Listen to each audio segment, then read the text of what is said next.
Hello बच्चों, welcome to guidance academy. स्वागत है आज के लेक्चर नंबर 4 में। आज हम इसके आगे का जो टॉपिक है Newton's third law of motion उसको डिस्कस करेंगे।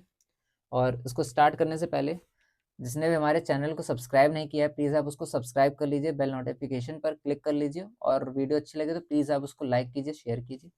ठीक है, चलते हैं अपने नेक्स्ट टॉपिक पर। आज का टॉपिक है हमारे पास Newton's third law of motion. बहुत सिंपल सा टॉपिक है। ठीक है, न्यूटन जी का जो थर्ड लॉ है वो सिंपल सा क्या कहता है कि अगर आप कोई भी एक्शन करोगे, ठीक है, किसी भी ऑब्जेक्ट पर, ठीक है, तो वो क्या करेगी, आपको उसी के अपोजिट में रिएक्शन देगी। मतलब एक्शन रिएक्शन का ये लॉ होता है। इसी को हम लोग क्या बोलते हैं, law of action reaction. Clear है? For every action in nature, कोई भी अगर नेचर में कोई भी एक्शन हो रहा है, कोई भी फोर्स लगाया जा रहा है, ठीक है, वो हमेशा क्या होगा, उसके इक्वल होगा या फिर अपोजिट रिएक्शन होगा। मान लीजिए कि अगर मैं कहूँ कि आप घूंसा मारिए दीवार पर, ठीक है, दीवार पर आप क्या करिए, घूंसा मारिए। जितनी आप तेजी से घूंसा मारेंगे ना, उतनी ही तेजी से क्या करेगी दीवार भी, जो वॉल है वो भी फोर्स लगाएगी। जितना आपने फोर्स लगाया वॉल भी उतना ही फोर्स लगाएगी। ठीक है, और आपको क्या होगा, इससे हर्ट होगा। इसीलिए अगर कभी भी वॉल पर घूंसा मारा जाता है, आप उसको हिट करते हो तो आपको ही चोट लगती है। यही होता है एक्शन रिएक्शन। ठीक है, एक सिंपल सा एग्जांपल और ले लेते हैं हम लोग कि आपने अपने दोस्त को एक झापड़ मार दिया। ठीक है, ट्राई करिएगा कभी एक बार कि आप जाइए एक थप्पड़ मारिए उसको घसीट के। जितनी तेजी से आप थप्पड़ मारेंगे ना, वो भी उतनी ही तेजी से आपको घुमा के मारेगा। तो आपने जिस जो एक्शन किया वो क्या करेगा, उसी का रिएक्शन आपको देगा। समझ में आया कि नहीं आया? जैसे यहाँ पर एग्जांपल ले सकते हो कि when we swim by pushing against the water with the help of hands and legs. जब कभी भी हम वाटर में स्विम करते हैं अपने लेग्स और हैंड्स को पुश करके, वाटर को पुश कर रहे हैं बैकवर्ड, पीछे की तरफ। वाटर क्या कर रहा है, हमें आगे की तरफ पुश कर रहा है। हम उसको पीछे की तरफ पुश कर रहे हैं, वो हमें आगे की तरफ पुश कर रहा है, जिससे कि हम क्या करते हैं, आगे की तरफ बढ़ पाते हैं। क्लियर है? नेक्स्ट हमारा एग्जांपल है, जब हम रोड पर चलते हैं, रोड पर कैसे चल पाते हैं हम लोग, इसी की वजह से। जब हम रोड पर चलते हैं तो हम अपने, हमारा जो बैकवर्ड फीट है ना, हम रोड को अपने फीट से क्या करते हैं, पीछे की तरफ, बिलो नीचे की तरफ क्या करते हैं, उसको धक्का देते हैं, पुश करते हैं। नीचे की तरफ हम उसको पुश कर रहे हैं और जो रोड है वो क्या कर रही है, अपोजिट रिएक्शन यहाँ पर कर रही है, अपोजिट रिएक्शन फोर्स अप्लाई कर रही है। ठीक है, हमारे फीट पर।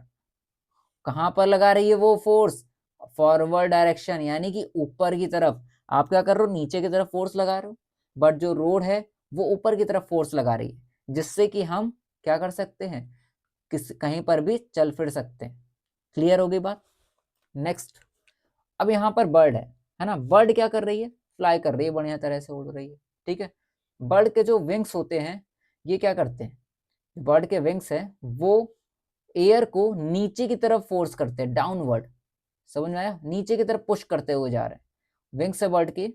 वो क्या कर रही है, नीचे की तरफ उसको पुश कर रही है। एयर क्या करेगी, रिएक्शन करेगी।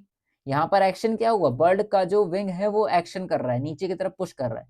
अब जो एयर है अगर हम रिएक्ट करेंगे इन रिएक्शन में, एयर क्या करेगी, पुश अपवर्ड, बर्ड को क्या करेगी, ऊपर की तरफ पुश करेगी। एक्शन किया बर्ड के विंग ने, रिएक्शन किसने दिया, एयर ने। एयर क्या कर रही है, उस बर्ड को ऊपर की तरफ फोर्स लगा रही है, ऊपर की तरफ पुश कर रही है। जब ऊपर की तरफ पुश करेगी तो यहाँ पर बर्ड कैसी नजर आएगी, उड़ती हुई नजर आती है। समझ में आया? आगे चलते हैं।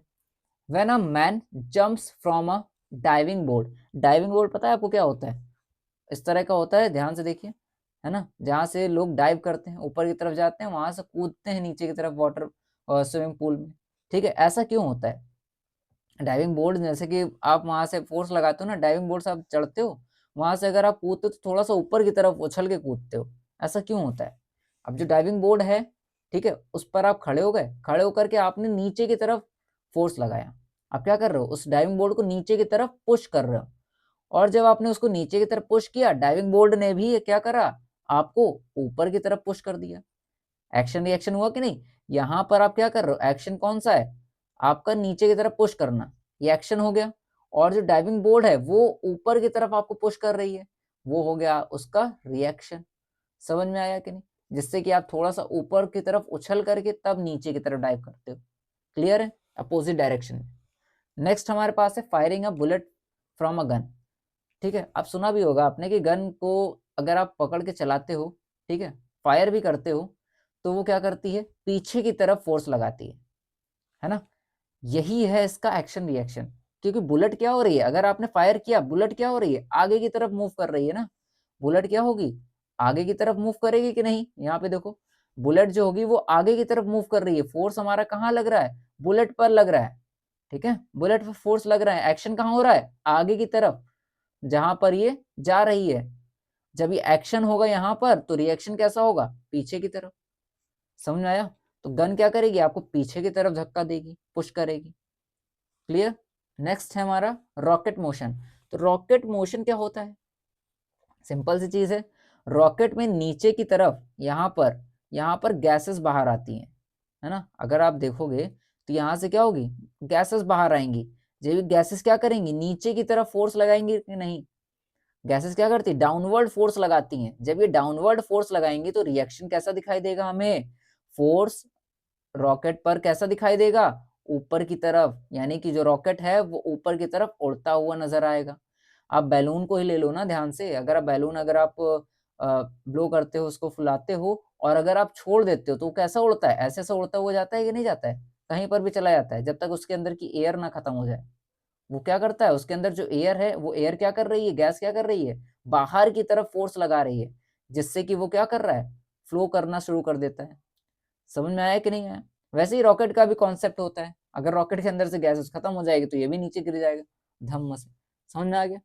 चलिए, आज का भी टॉपिक हमारा यहीं पर खत्म होता है। न्यूटन के तीनों लॉज हमारे हो चुके हैं। ठीक है, अब हम कुछ क्वेश्चंस को भी लगाएंगे। समझ में, अब नेक्स्ट लेक्चर में मिलते हैं, उसमें हम क्वेश्चंस ट्राई करेंगे बहुत अच्छे से। तो अगर वीडियो समझ में आई तो प्लीज़ आप इसको लाइक कीजिए और अपने दोस्तों के साथ शेयर कीजिए। कोई भी डाउट हो आप हमसे कमेंट में इसको डिस्कस कर सकते हैं, और पढ़ाई में अपने लगे रहिए, एग्ज़ाम अच्छे से दीजिए। ठीक है, मिलते हैं अपनी नेक्स्ट वीडियो में। Thank you so much.